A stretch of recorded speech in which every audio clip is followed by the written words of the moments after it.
తోడై ఉన్నాడు. మరియా, భయపడకుము, నీవు దేవుని వలన కృప పొందుతివి. ఇదిగో, నీవు గర్భము ధరించి కుమారుని కని ఆయనకు యేసు అని పేరు పెట్టదు. ఆయన గొప్పవాడై సర్వోన్నతుని కుమారుడనబడును. నేను పురుషుని ఎరుగని దానిని, ఇది ఎలాగూ జరుగును? పరిశుద్ధాత్మ నీ మీదికి వచ్చును, సర్వోన్నతుని శక్తి నిన్ను కమ్ముకొనును గనుక పుట్టబోవు శిశువు పరిశుద్ధుడై దేవుని కుమారుడనబడును. ప్రభు దాసురాలను, నీ మాట చొప్పున నాకు జరుగును గాక.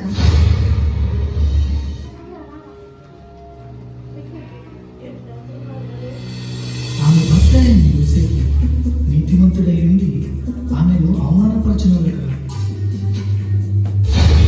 దావీదు కుమారుడైన యోసేపు, నీ భార్య అయిన మరియను చేర్చుకుంటకు భయపడకుము. ఆమె గర్భము ధరించినది పరిశుద్ధాత్మ వలన కలిగినది. ఆమె ఒక కుమారుని కనును. తన ప్రజలను వారి పాపముల నుండి ఆయనే రక్షించును గనుక ఆయనకు యేసు అని పేరు పెట్టుదువు.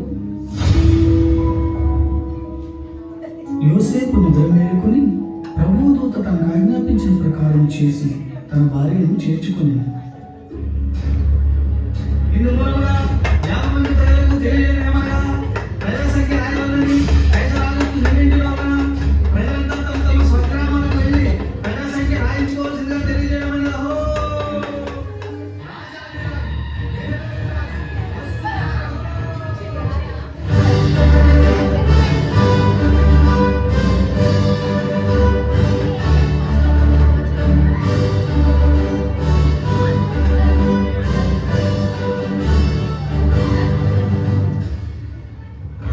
హేరోదు దినములలో యూదా దేశపు బెత్లెహేములో యేసు పుట్టిన పిమ్మట ఇదిగో తూర్పు దేశ జ్ఞానులు యెరూషలేముకు వచ్చి, యూదుల రాజుగా పుట్టినవాడు ఎక్కడ? తూర్పు దిక్కున మేము ఆయన నక్షత్రమును చూచి ఆయనను పూజింపవచ్చితిమి. చిత్తం మహాప్రభు. క్రీస్తు ఎక్కడ పుట్టను?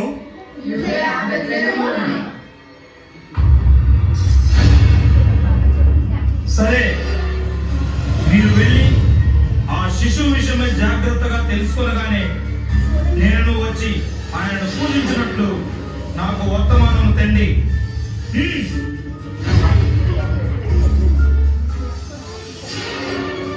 నేను ఓటమి ఎరుగని హేరోదు రాజును మరి యొక్క రాజును పూజించడమా? అసంభవం.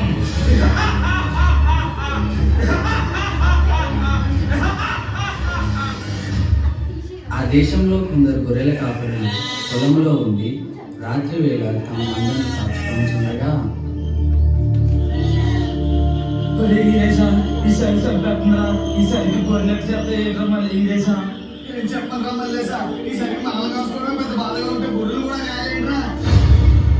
భయపడకుడి, ఇదిగో ప్రజలందరికీ కలుగబోవు మహా సంతోషకరమైన సువర్తమానము నేను నీకు తెలియజేయుచున్నాను.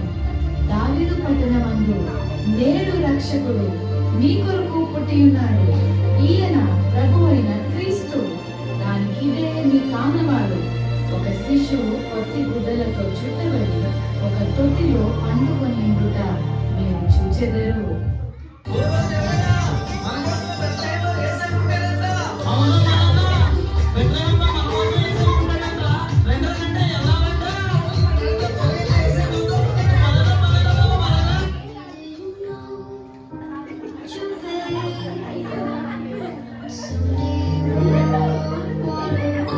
చూశారు కదా మిత్రులారా, పాపంలో కూరుకుపోయిన నిన్ను రక్షించడానికి తన ఏకైక ప్రియ కుమారుడైన యేసయ్యను మానవునిగా ఈ భూమిపై నీ కొరకు పంపాడు.